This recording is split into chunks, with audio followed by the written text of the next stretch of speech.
Now we are going to talk about schizophrenia. Very fascinating study. When you think of schizophrenia, there's probably a lot of different thoughts and ideas that run through your head. I think maybe a lot of times people think that people just hear voices and that type of stuff. Maybe they're suicidal, crazy, want to kill people. It's not really that at all. It doesn't mean that some people might not have some of these issues, but what this is, number one, it does not involve having multiple personalities. So if you are thinking about a schizophrenic talking to somebody, it isn't multiple personality disorder. It isn't the M or the DID. It is a group of disorders involving a breakdown of the thinking process, meaning you can't necessarily understand what's going on and why. You're not able to deduct certain things. It also is dealing with a disengagement from reality. That is probably one of the biggest things, the disengagement from reality, meaning the reality just, it isn't there. You are not seeing what truly is taking place. You're not understanding what's truly taking place. You're not thinking about what is truly taking place. And it also deals with a flattened effect dealing with emotions. And so I think when you think of a schizophrenic, a lot of times I think we just think of dissociative identity disorder, just think of all the multiple personalities, but that's just simply not it. It only affects about 1% of the U.S. population, meaning there isn't a lot of people that have this. And it occurs mostly during adulthood, meaning we don't really have a lot of recorded cases of kids having schizophrenia, teenagers having schizophrenia, though they could have some of the same symptoms and some of the same reactions to things. They might have the early onset stage of some of this stuff, but kids don't really, or teenagers don't really fall fall towards schizophrenia. It is characterized by significant disturbances in cognition, again, thinking, emotion, perceptions, behavior, and speech that dramatically impair their functioning in what we would consider quote unquote normal functioning. Many schizophrenics have little to no grasp of reality and may withdraw from contact with the world into their own thoughts and fantasies. Mainly, why do they withdraw themselves is because they really struggle with understanding what's truly going on. So, if you don't know what really is going on, then you want to try to stay away from certain things that you don't trust. And maybe you don't want other people to influence you in a way, so you withdraw yourselves from them. Usually, they become unable to distinguish between their own fictitious constructions of reality and what is really happening. Now, fictitious just means fiction. So, what they're saying is you are unable to distinguish between fake and real. And so, therefore, again, this might be why you would withdraw yourself. And so, the so when you think about somebody having a fictitious setup, they don't know what's real and what's fake, and so it's really hard for them to trust anything, trust what their eyes are seeing, or trust what their mind is telling them. Symptoms are divided into three different categories: positive, negative, and psychomotor disturbances. Now, when we mean positive, we're not meaning like, oh, this is good, and negative, this is bad. What we're saying is, and we'll get into these a little bit more in a little bit separately, but again, we're not just thinking good and bad, and then psychomotor disturbances, we'll talk about that. So let's get on to positive symptoms. These are thoughts and behaviors that are unpleasant additions to the functioning of the individual. So when you think of positive, think of like the positive sign, like the plus sign. That's what this is. This is an addition to the functioning of the individual. They are not something pleasant. They are not something helpful. They are unwanted distortions or additions. Again, there's the word additions to normal thought and behavior. And so a hallucination would be something that could be part of a positive symptom. It's a false perceptual experience in which the individual sees, they hear, they smell, they taste, or feel something that is not actually present. So maybe they smell something burning and there's nothing burning.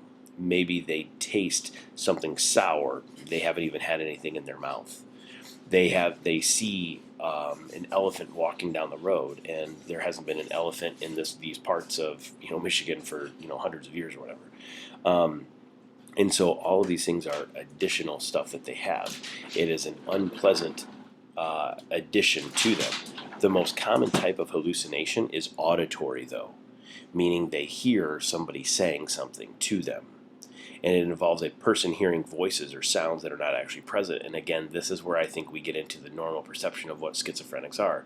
They hear people saying stuff. Oh man, this voice in my head told me to go down the street and rob the bank, or this, told me to do, to go and kill someone, or this voice told me to quit my job. And so it could be stuff that sounds that aren't actually present, maybe an alarm going off, a fire alarm. There could be those things. And when they hear these things, it can actually make a huge impact on them because it literally taints what they're going to do. It changes what they're going to do. A delusion is a belief contrary to reality that the individual firmly holds despite contradictory evidence.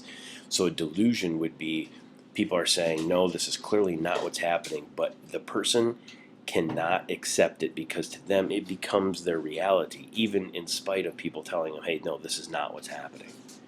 Now, they can either be simple and short term or elaborate and long lasting. Simple and short term would be like, hey, that bird out there just ate a shark.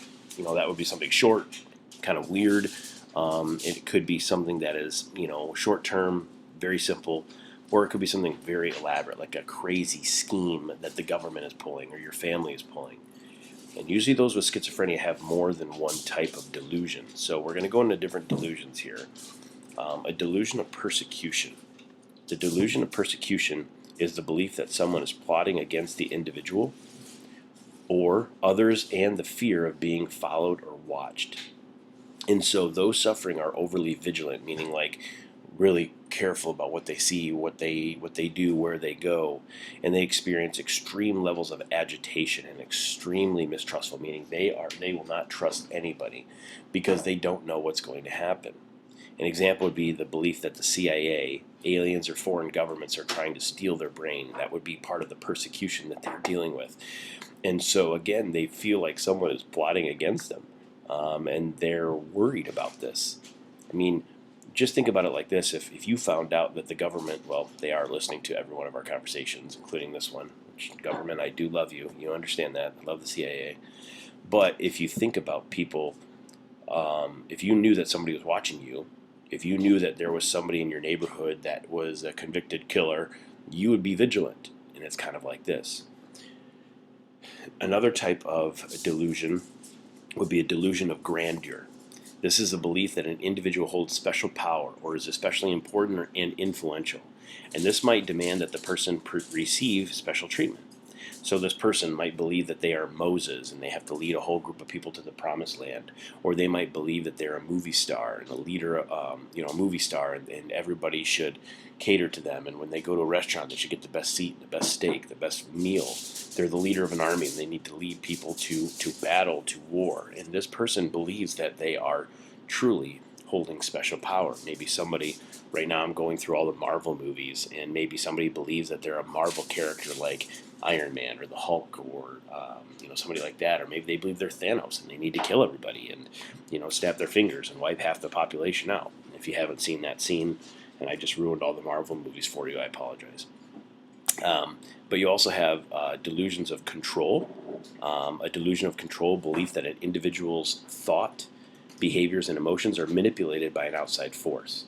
So you would kind of start thinking like your telephone wires are releasing radio waves or your streetlights by the government to control your mind. And so therefore they start to have delusions of this stuff. And people would tell them like, listen, the government isn't doing that.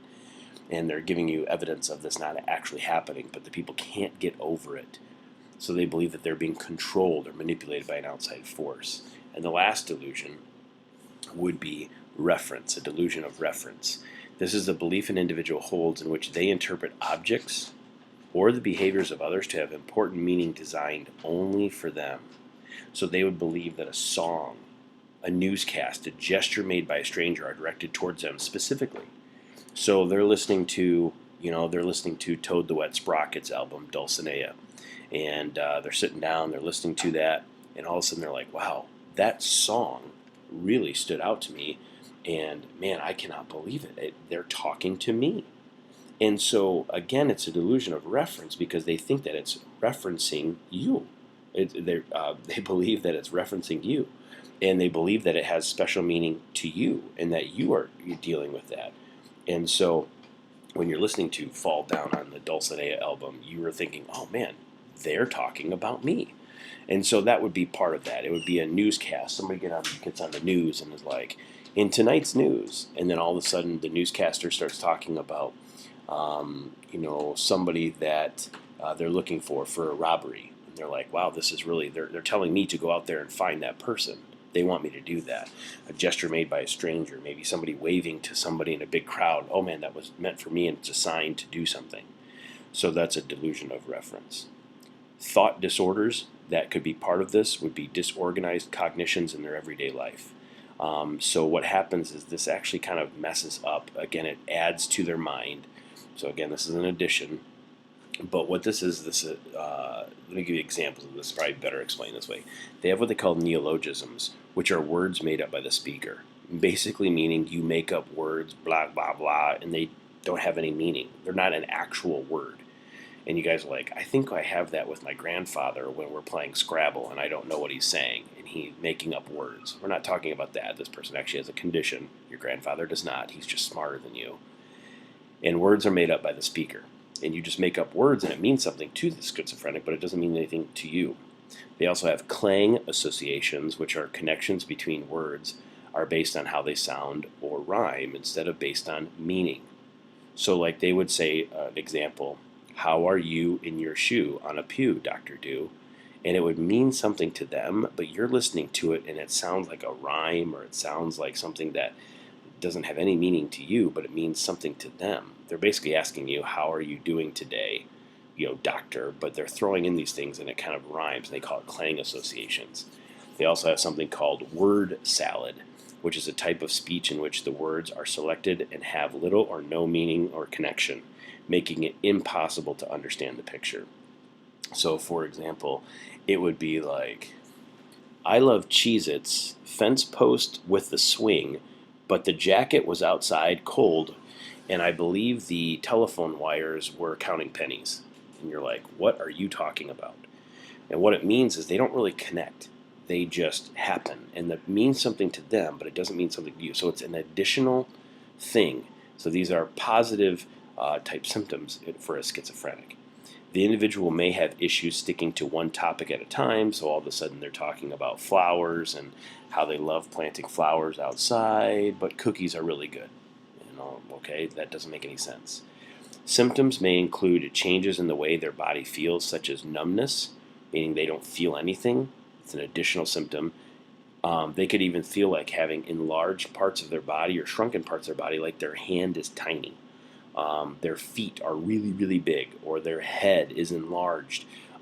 They all sorts of weird things. These are all considered positive symptoms. So we'll talk tomorrow about negative symptoms of schizophrenia. I'll also send you guys a video that you guys can kind of watch on this. But again, schizophrenia is very fascinating. If you have any questions, send them along.